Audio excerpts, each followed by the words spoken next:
छोट पिलाटी होती माँ कौशल्या ठाकुराणी गोटे छोट गिनारे तांकु खीरी टिके खाया दौरान।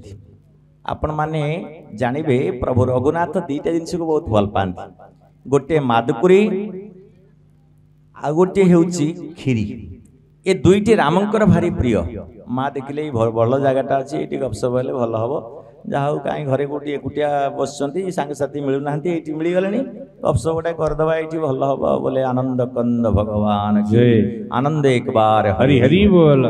सज्जन आज जिते प्रभु रघुनाथ शोइचंती पलंक उपरे, दशरथंकर राजनगर रे गोटे ठाकुर घर थिला, सेतिरे बेणी माधव पूजा पाउथिले। ये बेणी माधव पाखरे प्रत्येक दिन खीरी लगी हुए। माँ कौशल्या ठाकुराणी से दिन खीरी करी बेणी माधव पाखरे खीरी लगौछन। ये बेणी माधव मंदिर मध्य तीर्थराज प्रयाग रे मध्य आज मध्य अछि, जेउठी भरद्वाज मुनिंकर आश्रम।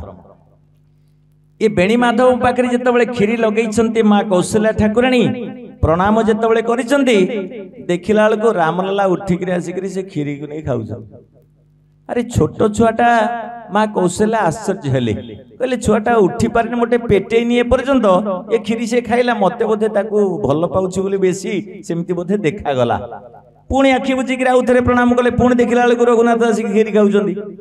कौशल्या माँ कहली सतरे कौन से खीरी खाउछि, पछुक चाहिले देखिला बेले से पलंग उपरे शोइछि।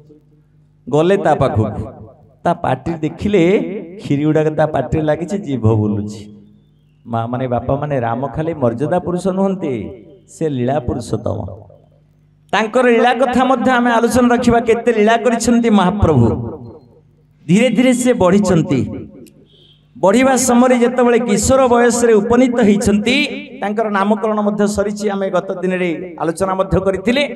गर्ग मुनि नामकरण करथिले कृष्ण आउ बलरामकर, वशिष्ठ मुनि नामकरण करथिले रघुनाथंकर आउ भरतलालांकर, शत्रुघ्नलांकर, लक्ष्मणलालांकर। एई भली भाबरे गोस्वामी आग शत्रुघ्न नाटी रखिसंती भरतंक परे, तापरे लक्ष्मणलालाक रखिसंती। जेतेबेले नामकरण सरिछि धीरे धीरे बढ़िसंती, चारि भाई जाक बढ़िसंती। एक समय खाद्य पानीय नौछंती, एक समय शयन करुछंती, एक समय क्रीड़ा कौतुक मातिछंती।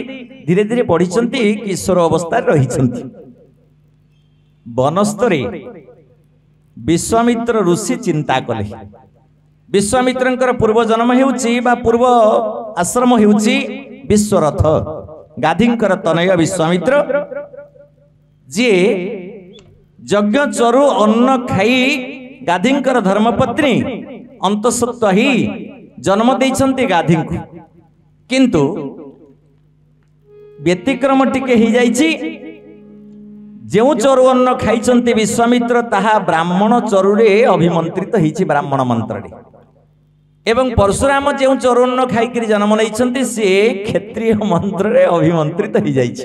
तेणु विश्वामित्रଙ୍କ पाखरे टिके ब्राह्मणकर गुण आउ परशुराम को पाखरे टिके क्षत्रियଙ୍କର गुण ये रही जाइछि। तेणु एई विश्वरथ राजा जेतबेले परवर्ती समय विश्वामित्र ही गले, सी विचार कले महाप्रभु धरावतरण करिसंती।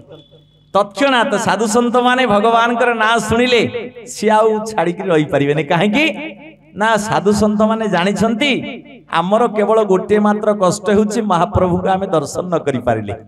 तेने सेथिपाई महाप्रभु समस्त को क्षमा दे देबे, किंतु जन को क्षमा देबेनि। माँ भागवत सुंदर भाव कहउचंती महाप्रभु काहाकू कषण देबे, साधु को दिए जे कषण ताकू कसंती ना